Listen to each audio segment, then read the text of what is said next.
Hello and welcome to the Business Talk podcast. I'm your host Deepak. Today we have the privilege of welcoming Professor Robert Seamans, who teaches game theory and strategy at New York University Stern School of Business. In 2015-16, he was appointed as a senior economist at the White House Council of Economic Advisors, where he worked on a wide range of policies relating to technology, innovation, and entrepreneurship. Professor Seamans is also the director of NYU Stern's Center for the Future of Management, teaching economics as an additional courtesy, and a non-resident senior fellow at the Brookings Institution. In this episode, we will explore the potential impact of generative artificial intelligence on various occupations and discuss the broader labor policy implications that will come with this technological advancement. Professor Robert, it's a true delight to have you on this podcast, and we are looking forward to hearing your valuable insights on the topic. Well, thank you very much for having me. I'm really looking forward to our discussion. Yeah, thank you, Professor Robert. Professor Robert, how do you see generative AI impacting job markets across different sectors? Are there specific occupations that might be more affected than others? So great question. If you had asked me this a year ago, I would say yes, there are some occupations and industries that are going to be more affected than others. And I would list at the top, probably finance, technology, education. However, in the last year, there's been a growing number of research papers, not by me, but by other economists, showing that really one of the big effects of generative AI is that it can help those that are less experienced in a given role to very quickly learn, sort of move down the learning curve so that they are as good as people that have been in that role for a longer period of time. And so I now think that the effect of AI is going to be less about, impacting one occupation more than another or one industry more than another. I think instead the effect will mostly be a very positive effect on those that have less experience within an industry. And so it's going to be sort of more of a within industry or a within occupation effect as opposed to across occupations. Yeah. What broad labor policy considerations should policymakers consider when addressing the rise of generative AI? And how can they ensure that policies are adaptable to rapid technological changes? Yeah, so with two co-authors, Manav Raj from University of Pennsylvania and Ed Felton from Princeton University, we recently published an opinion piece in an outlet called Communications of the ACM. It's a sort of a computer science and information systems magazine. And in it, we argue that there's a big role for policymakers here. And two important things that policymakers can do is, one, make sure to fund statistical agencies and direct them to be using the funding to sort of collect information on the adoption and use of artificial intelligence. Okay, so that's point number one. And then point number two that we make is that it'll be important for labor policies to be fairly broad-based. And by what we mean by this is, we don't want policies that are either focused on specific technologies or focused on specific occupations. Instead, just sort of broad-based labor policies that help to encourage training and retraining of workers. And why is that? Well, we don't exactly know which occupations and industries are going to be most affected or least affected. We also don't know if it's going to be one technology such as AI or a different but related technology like robots. And so it's best to be sort of technology agnostic as well as industry and occupation agnostic. Now, in terms of, if you wanted to expand on that a little bit, in terms of sort of a little bit more specific ideas about labor policies, I think there's sort of 2 points that we want to make here. One is that for sure, increased attention to training and retraining programs. Okay, so that this sort of affects the labor supply side, if you will. But you also want to focus on the demand side and be thinking about this from the point of view of firms. So firms are out there looking for workers with certain skill sets. Firms know the skill sets that they want. And so if anything, providing some incentives to firms to sort of train and retrain workers, it feels like that would be very useful, right? And so it's sort of a two-pronged approach. It's supporting workers that are going through training and retraining, but also supporting firms that are investing in the training and retraining of workers. Yeah. With the potential for job displacement due to generative AI, what strategies should be employed to facilitate reskilling and workforce transitions for affected workers? So, so to the first part of your question, yes, it's possible. It's likely that there will be disruptions to the labor market as a result of generative AI, just like any other new technology. And so these sort of, if you will, disruptions, they'll take a few different forms. In some cases, there might be some jobs that are made obsolete by the new technology, right? And so those jobs completely disappear. There are, on the other hand, there will probably be all sorts of new categories of jobs that get created as a result of the new technology. But really, the biggest thing that will happen is that most jobs are going to change as a result of this technology. They won't disappear or anything like that, but they will change. Much in the way that my job as a professor. If you look at what a professor did 30 years ago versus what a professor does now, the job itself has changed. There's a whole lot of new technologies that we use and that we interact with as a way to sort of enable the connection that we make to students in terms of the teaching that we do, as well as the connections that we make to other researchers in terms of the research side of things that we professors do, right? So the job of a professor has changed, and over 30 years, over 100 years for that matter. And you look at any job out there, or let's say like most jobs out there, the vast majority of them, they change over time. And so for sure, that's going to be the case here. Most jobs will change as a result of AI. So if you want, we can call these disruptions. But again, to a point I made earlier, we don't exactly know where these disruptions will be great or where they will be little. Lots of people like to speculate on this, and I also have done some speculation on this. But at the end of the day, no one really knows. And so coming back to your question about labor policies, I think it makes sense for labor policies to be fairly agnostic about the technology being involved that might be causing the displacement, or the specific job category or industry. Yeah. Very interesting. What are the ethical and social implications of integrating generative AI into the workplace? And how can businesses and government address concerns about fairness and job equity? Sorry, can you ask the first part of your question again, please? Yeah. So what are the ethical and social implications of integrating generative AI to the workplace?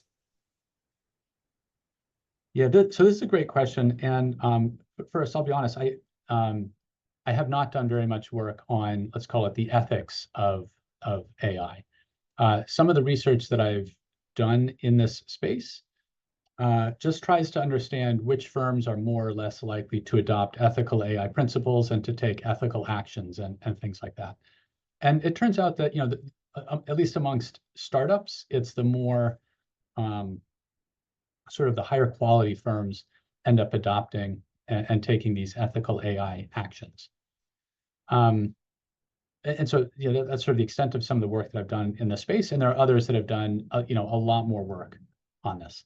At the end of the day, we know that there are ethical considerations, especially when you think about potential outcomes or uses of the technology itself, right? It could, sort of favor one subgroup over another and things like that.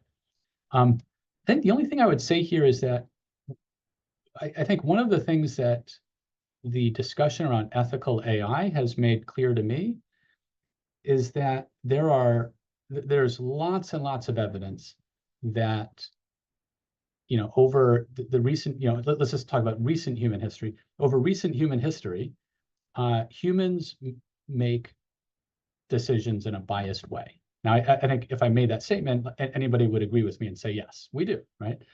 But I think once we, now that we see how certain AI systems behave, right, where they have taken as an input all these prior decisions that people make, and they then sort of turn that into they use that as training data, let's say, and then use that to create an AI system that basically sort of reflects what we as a society are already doing. And then we observe that these systems make decisions or suggestions, if you will, that are biased. And so for me, when I look at a lot of the literature on ethical AI, it's always a very sort of humble reminder of a lot of the biases that we as humans have, right? It's a little bit like looking in a mirror type of a thing.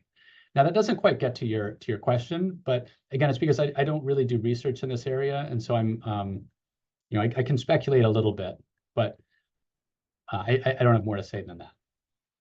Okay, yeah. Can you provide examples of industries or companies that have successfully navigated the integration of generative AI, and what lessons can be learned from these case studies?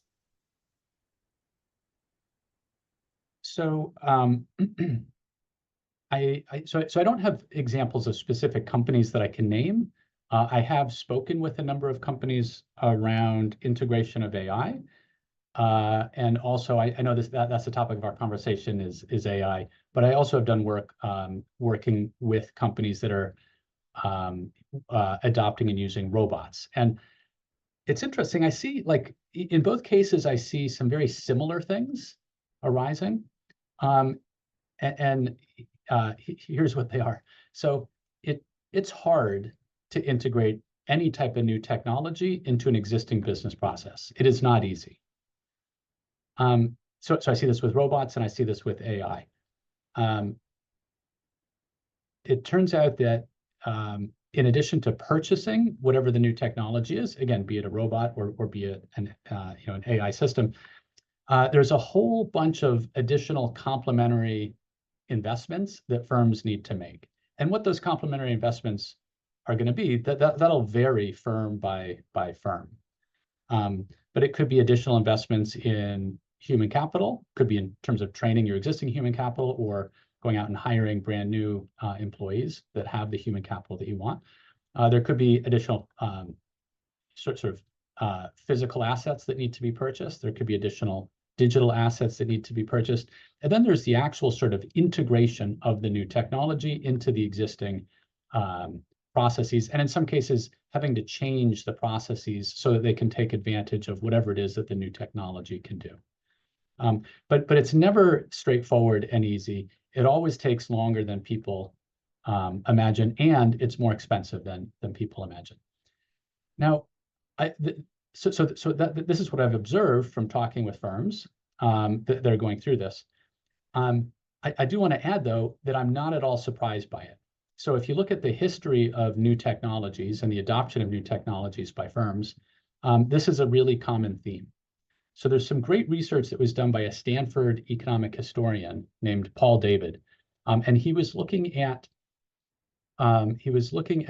U.S. manufacturing firms in the early 20th century that were switching from steam power to electricity, right? So swapping out, if you will, one technology for a new technology. And he found that on average, it would take 5 years before the firms that adopted the new technology, that adopted the electricity, it took on average 5 years before they saw any type of productivity gains. And the reason for that is that you have to change the way that your business processes, or in this case, sort of manufacturing processes, operated within your plant, right? So that you could take advantage of what it is that electricity can do and sort of move away from what it is that steam can do. And it takes time to figure out what that is. It also takes additional investments, and those investments are costly, and in some cases very specific to whatever it is that the firm does. So in any case, that's one example from technology about 100 years ago. We see really similar types of things happening now where firms invest in this new technology, but that's really just the first step. There's a whole bunch of other investments that need to be made. These investments take time. There are lots of dead ends that firms encounter. I think as a result, managers end up getting frustrated with the new technology and feel like it's not delivering what they thought it would deliver. Ultimately, I think firms find that it does, but it really takes time, and it takes additional investments. Yeah. How might existing labor laws need to be revised or updated to account for the unique challenges posed by generative AI? Are there any new legal frameworks that should be considered? I think this is a good question, but it is outside of my area of expertise. I mean, I'm not a legal scholar, nor am I a labor lawyer, so I can't really opine on that. Other than as I stated, early on in our conversation, I think it makes sense for labor laws to be sort of technology agnostic and industry and occupation agnostic, because we really don't know which industries are going to be more or less affected. And by more or less affected, we also don't know if that's sort of in a positive or a negative way in terms of whether the technology will automate or augment existing jobs. And so I think we want to, just be very modest in terms of what it is that we're able to predict, and make sure that we have technology, industry, and occupation agnostic laws in place. Yeah. Thank you, Professor. Professor, last question. What is your long-term outlook on the role of generative AI in the labor market? And how should organizations and workers prepare for the future development in this area? So in general, I am